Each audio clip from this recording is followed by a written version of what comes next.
नमस्कार, आप सभी को मेरा नाम है अशोक यादव एडवोकेट और मैं आप सभी के लिए लीगल एडवाइस और वीडियोस अपलोड करता हूं जो कि आप सब लोग को लाइक करते हैं, पसंद करते हैं, शेयर करते हैं और सब्सक्राइब भी करते हैं। अब तक नहीं किया है तुरंत कर लीजिएगा।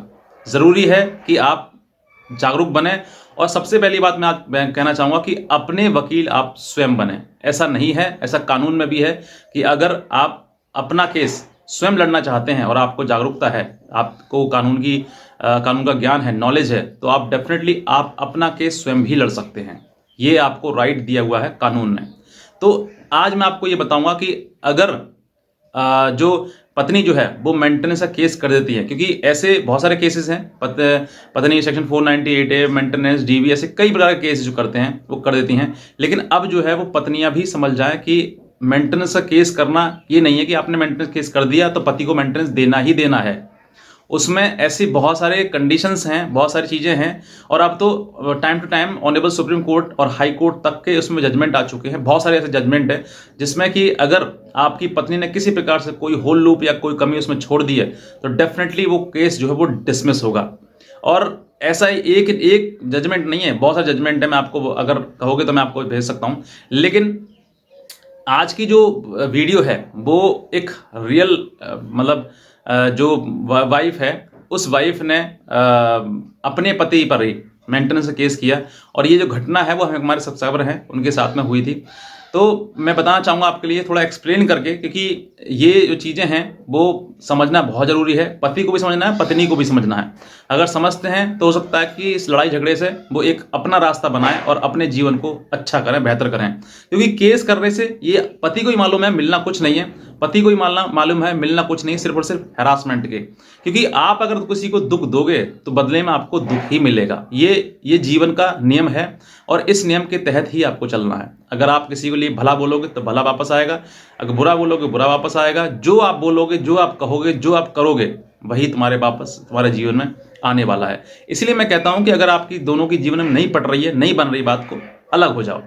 जीवन बहुत बड़ा है और जीवन को अपने समय पर अपने अच्छे रास्ते पर लाकर अपने जीवन को एक सकुशल बनाइए। लेकिन अगर आप पूरे जीवन भर या जीवन का आधा समय भी अगर आप इस केस में या मुकदमे में बाजी में लगा देंगे तो मुझे लगता है कि आपका जीवन पूरा नरक की ओर धकेल देंगे आप।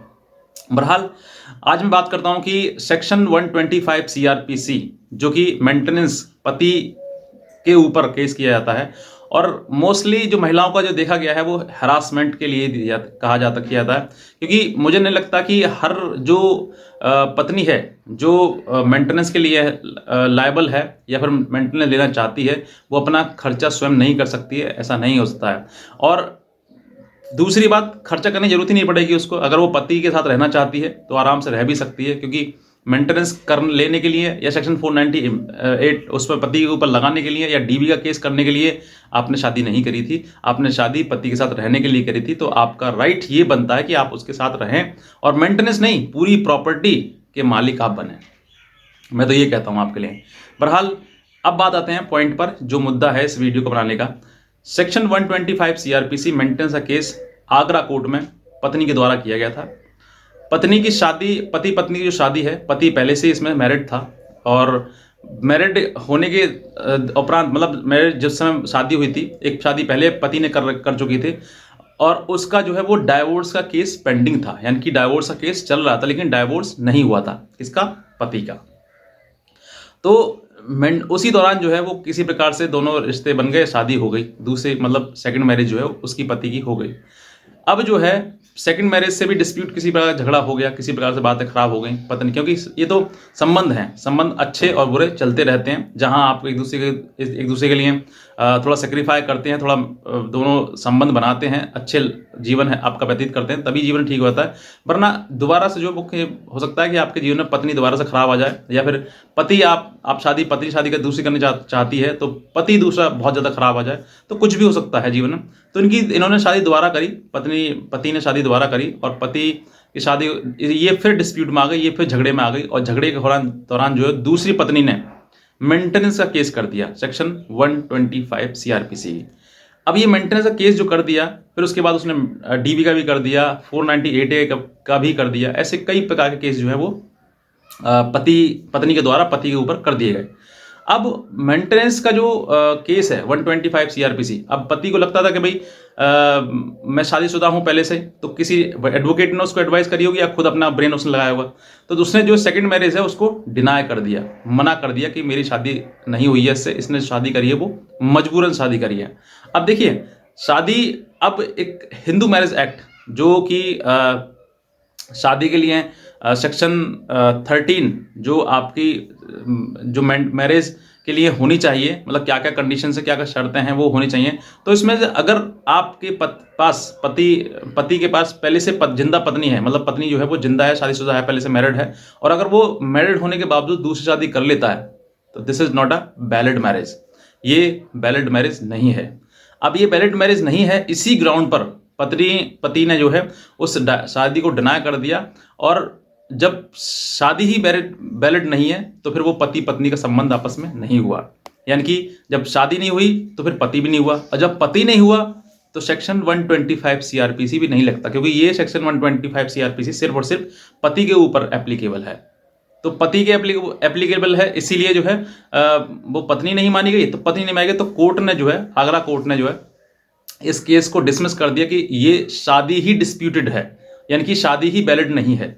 जब शादी वैलिड नहीं है तो मेंटेनेंस लेने का अधिकार बिल्कुल नहीं है, क्योंकि ये जो पत्नी है वो वैलिड पत्नी नहीं है। शादी ही, मतलब आपकी कंफ्यूजन में है कि शादी हुई थी या शादी नहीं हुई है, शादी वैलिड है या इनवैलिड है। तो अगर वैलिड होगी शादी तभी आपको फर्दर मेंटेनेंस मिलेगा, क्योंकि पहले अब मुद्दा आता है कि पहले शादी को वैलिड करार करें कि वैलिड है या फिर नहीं है। अगर वैलिड और वैलिड वो होगी नहीं, क्योंकि जिस समय पर शादी हुई थी उस समय डाइवोर्स का जो केस है वो पेंडिंग चल रहा था, डाइवोर्स का केस पूरा कंप्लीट नहीं हुआ था, बाद में डाइवोर्स मिल गया था, लेकिन उस समय जिस समय शादी हुई थी उस समय डाइवोर्सी पति नहीं था, उस समय सिर्फ और सिर्फ डाइवोर्स का जो केस था वो पेंडिंग था। तो उस दौरान उन्होंने शादी कर ली, तो फिर शादी के बाद केस डिस्प्यूट हो गया, मेंटेनेंस कर दिया, तो उन्होंने डिनाई कर दिया, और लोअर कोर्ट ने जो है वो इसी केस को जो है वो डिसमिस कर दिया, ये कहते हुए कि ये शादी डिस्प्यूटेड है, और जब डिस्प्यूटेड शादी है तो इसका जब मुद्दा क्लियर होगा तब इसको मेंटेनेंस दिया जाएगा, तब तक के लिए ये केस जो है निरस्त किया जाता है, ये निरस्त कर दिया। अब इसी आधार पर पति जो है, हो सकता है मैं भविष्य बताऊं, मेरे पास इतनी जानकारी थी इसकी, अब ये पति जो है इसी ग्राउंड पर डीबी में चला जाएगा, और डीबी में जैसे ही जाएगा वो डीबी में, क्योंकि डीबी भी पति के लिए ही एप्लीकेबल है, पति के उस बताता कि पति ने मेरे साथ डोमेस्टिक वायलेंस किया, तो वो भी खारिज हो जाएगा इसी आधार पर कि वो पत्नी नहीं है, तो फिर वो डीबी का भी केस नहीं बनता, क्योंकि उस पर जितने भी एक्सपेंसेस है वो एक्सपेंसेस भी नहीं देगा। तीसरा 498A 498A, वो भी अगर 498A लड़ रहा है तो 498A भी किस पे लगाई जाती है, पति या पति के क्रूअल्टी बाय हस्बैंड और हस्बैंड्स रिलेटिव्स, ये सेक्शन 498A कहता है। तो जब वो हस्बैंड ही नहीं है तो 498A भी उस पर नहीं लागू होती है। तो ये सब चीज़ें जो है वो एक ही ग्राउंड पर सारी केसेस जो है वो डिसमिस होंगे, और भविष्य में जो पत्नी जिस प्रकार की, अगर आपके साथ में ये सेकंड मैरिज है आपकी, या फिर आपने भी इसी आपकी पत्नी ने भी क्रूअल्टी के ग्राउंड पर जो है वो किसी प्रकार से आपके ऊपर केसेस करे हैं, तो आप भी इस चीज़ को समझिएगा और समझ के अपने केस में अप्लाई करिएगा, ताकि आप अपने वकील खुद बन सकें। बाकी और भी कोई जानकारी चाहिए तो आप नीचे कमेंट में सेक्शन में लिख सकते हैं, ताकि हम आपको नेक्स्ट वीडियो में हो सकता है कि आपको बना के उसको आपको पेश कर दें। बाकी अगर आप नए हैं इस चैनल पर तो तुरंत सब्सक्राइब करिएगा, दूसरे लोगों तक भी जानकारी को जरूर शेयर करिएगा। आज का वीडियो मिला, आपसे भी बहुत धन्यवाद।